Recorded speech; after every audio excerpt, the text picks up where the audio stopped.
We're here today with Jerry Zehr. Jerry's an ordained minister and has been a leader in interfaith ministries for over 30 years. He's helped create 4 interfaith organizations, including the Carmel Interfaith Alliance and the Indiana Multifaith Network.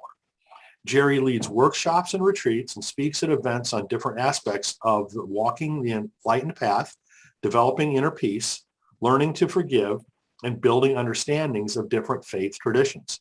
Before Jerry went into ministry, he was a professional actor, performing in over 50 musicals and dramas.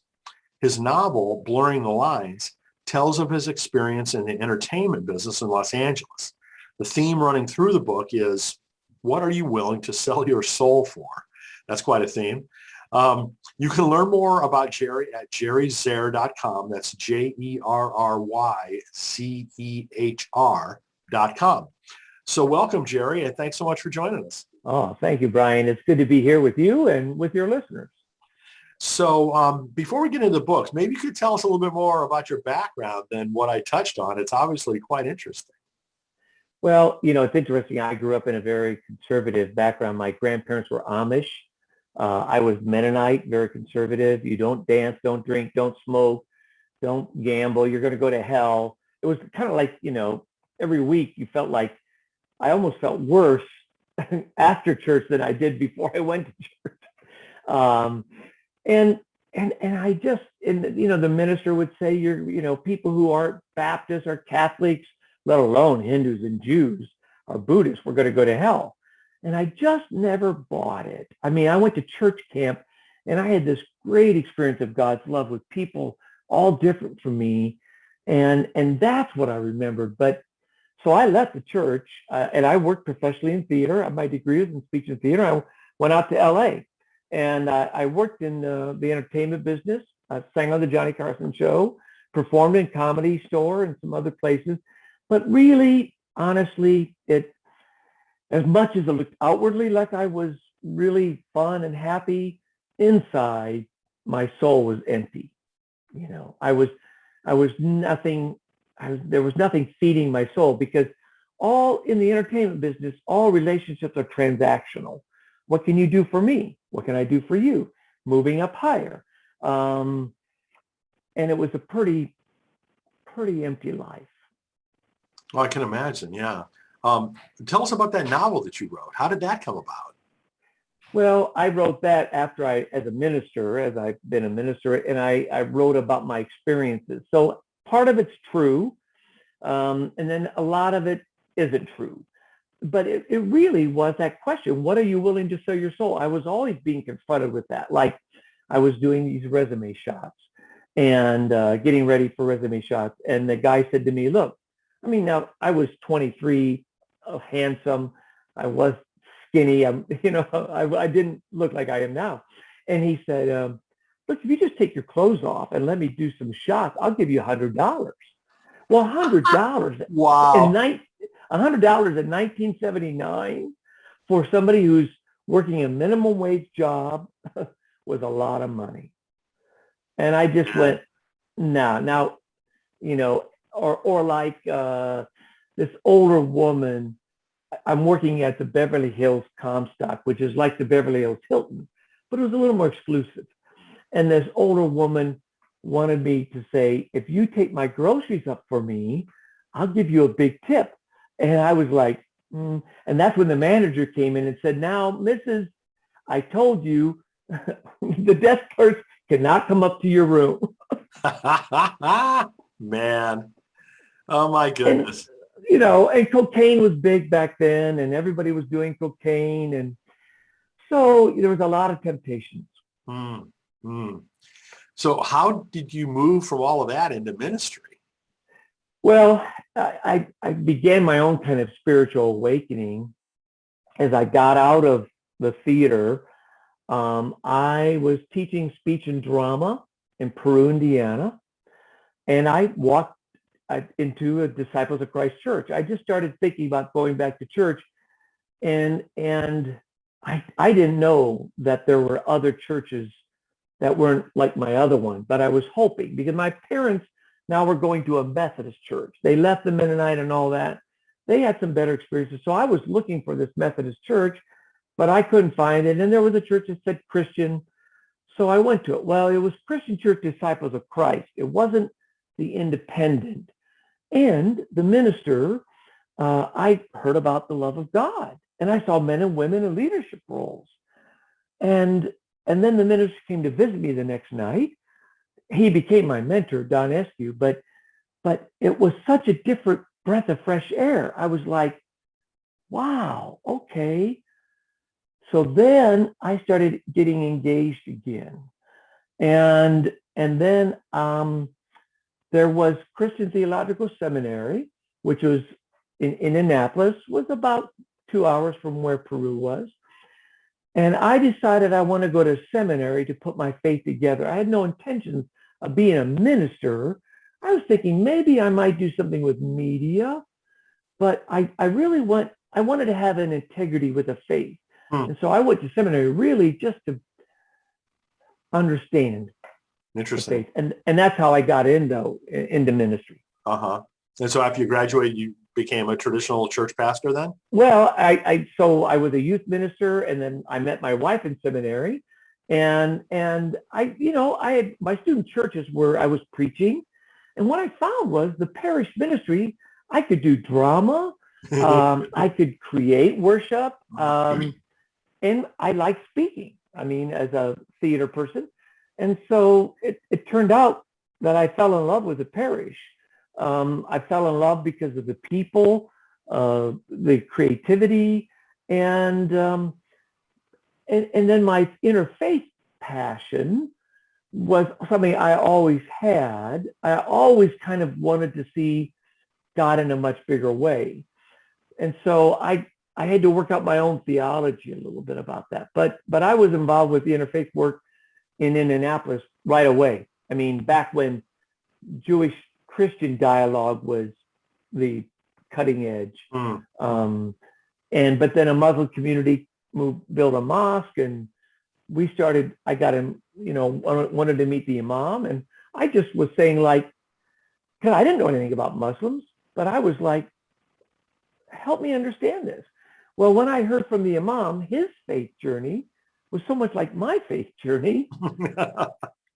And I just asked questions, and I loved it. And we became kind of, building relationships with each other. And that's how the interfaith work started. Wow. So I imagine you're familiar with Barbara Brown Taylor's book, Holy Envy. Oh, yes. I've read her book. I love her journey. Yeah. It's a great description of, kind of like what she learned by going to and teaching about all these other different religions. Very fascinating. Yeah. And I think for those of us growing up with that conservative background, you just get ingrained with certain beliefs, and then you go, just because somebody said that doesn't make it right. And then when I started reading really Jesus's teachings about loving your neighbor, how you are to relate, how he related to the Samaritan woman, parable of the sheep and goats, I started having a different perspective, and understanding God was much bigger than any of our own faith traditions. Yeah. So you recently published a new book with Broadleaf Books. Tell us about that book. Well, this has been kind of an accumulation of my 30 years in interfaith work. What I found was most of us believe we have much more in common than what divides us. But none of us have really read the Quran or the Sikh scriptures, the Baha'i, or the Buddhist teachings. Maybe we would read a little bit of some of those, or we hear the term karma and we use that term, but we don't understand the depth to it. So I decided to write a 40-day devotional with 6 themes that are in all of our major religions. And the 6 themes are walking the enlightened path, the power of prayer, loving yourself, loving others, karma, and then the quest for peace. And what I wanted to do was I would write personal reflection or an experience I had in the interfaith or something with those themes. And then I would have the scriptures from all the different major religions so people could see how the similarities and the language that came together. And then I have a prayer from a faith leader and then questions for them to reflect on. And the hope was this would be very accessible. It wouldn't be a book of theology because nobody would read that, but it would be something somebody could do on a daily devotion, or you could use it for a Bible study or a study group, to really be able to say, I didn't know those were the same teachings in the Quran that Jesus talked about, or that Buddha says that Jesus talks about.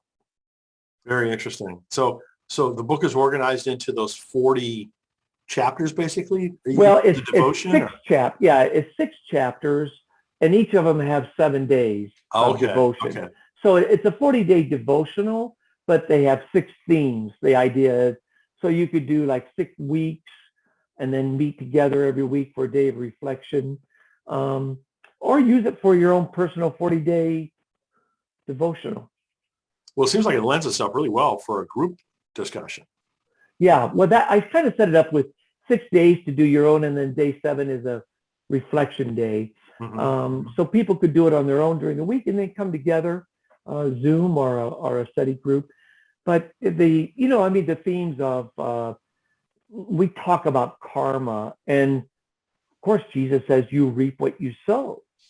And that's very much the essence of karma that Buddhist talks about, that is in the Hindu tradition. Actually, the principle of karma, or as Jesus says, you reap what you sow, is in all of the major religions. The same way loving, forgiving others, forgiving yourself, those themes, people are surprised to go, oh, that's pretty cool that they all have this similar teachings.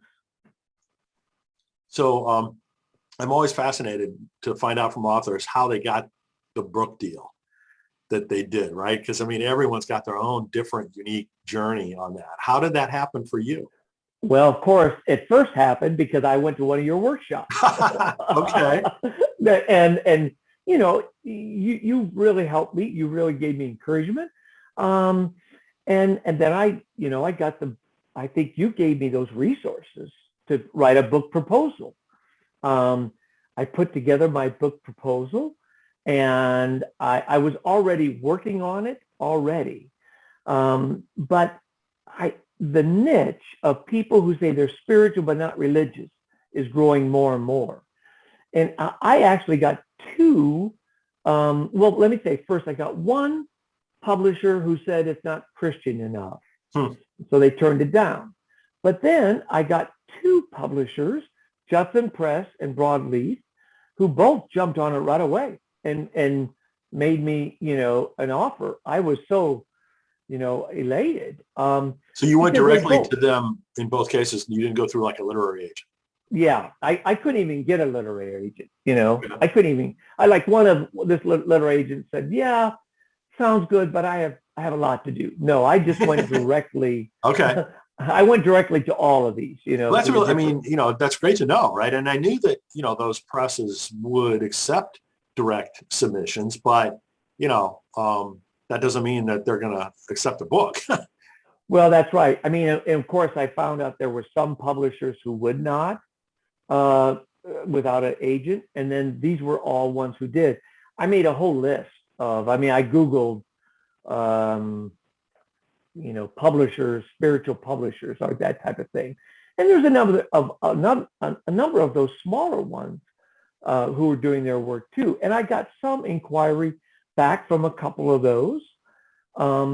But these were 2 really serious ones. And I like Broadleaf because they're really committed, to doing, they have their own publicists in New York. They're a little larger press that are committed to that. So, and then they're doing a great job. They're releasing fantastic books as far as I'm concerned. They really are. And the editor, Lisa Kloskin, was so instrumental for me in helping me make this such a higher quality from my original writing. If I would have self-published it, it would have never been as good. The editing and then the resourcing, because of all the quotes and scriptures I use, it it just really, I felt very proud of it now. And it has a top quality to it. Well, I mean, that's wonderful to hear that you were working with Lisa, and I'm not surprised about what you're saying in terms of her skills and creating great books. Lisa's worked with us many times at different conferences and done phenomenal books. So yeah, and the design of the book, this design was theirs, and I love the look of it. Right? yes, I love the look of it. It's a great look. Yeah. So anyway, yeah, that was a good thing. good. But Good. So go ahead. no, I was just going to ask. Your book released this summer, right? And we're still in the midst of a pandemic, right? Which just Right. makes it even extra difficult. It's hard enough to launch a book to start with, and it's been extra difficult over the last year and a half or so. So can you tell us a little bit about what steps that you were able to take to market the book? Well, I did a book launch where I actually had about 50 people came to it. I did it at a big St. Luke's United Methodist Church. I had some, different pastors and faith leaders from different faiths write endorsements. And because the book has 24 prayers, different prayers, because each day has a different prayer. So I have 24 different faith leaders from different faith traditions write prayers. So I had those 24, and they then helped it kind of send it out to their people. Wow, they were all there for the launch? No, not all of them, Oh, I but was there just were saying, some of them. that would have been But amazing. I mean, because they were across the state of Okay. Indiana. Okay. These were just different ones that I've worked with from around the state. So I wanted them to be able to participate in it and get their prayer. But I had maybe 5 of the people writing prayers were there at the book launch. Sure. But because of the pandemic, yeah, I mean, it wasn't a great turnout. People weren't doing a lot of that. So I think we had 50 people, but that was fine. We Good. had an interfaith forum, and I sold like 30 books. Excellent. Excellent. So what would be like the one thing that you would hope that people would take away from the book? I think the 2 things that I think it would help, and people have said to me, it's helped them have a deeper sense of their own faith, and that it has expanded their appreciation and respect of other faith traditions. So that I think there's a lot of misconceptions of Muslims, because people who watch, and I like watching NCIS or Homeland or a lot of the, the Army shows and whatever, adventure shows. But Muslims are always, not always, but a lot of times portrayed as the terrorists, And of course, we know there's 1.6 billion Muslims in the world. ISIS was only 10,000, and ISIS killed more Muslims than they did Christians. So there's a stereotype, though, of Hindus or a stereotype of Muslims because people have never met those. So my hope is by hearing the scriptures of the book and seeing the really rich teachings that all of these faith traditions have on loving God, loving yourself and loving others, and being a peacemaker, it will help inspire people to reach out to their neighbor and help our world become a little more unified and understanding. Sure. Sure. Well, congratulations again on, bringing out that book. I mean, I think it is something that is needed. I wish more people would pay attention to interfaith, work. But, I think your book will help move that along. Thank you. And again, I appreciated your workshop that I went to and just your helping me with the resources. So what about the future? Can you tell us about, are there any other books that you're working on or any other organizations that you're launching or other projects? Well, I am working. We have launched that Indiana Multifaith Network, the statewide network, because again, part of what I found out, we have all these interfaith groups, but they don't have any connection with one another, resourcing each other.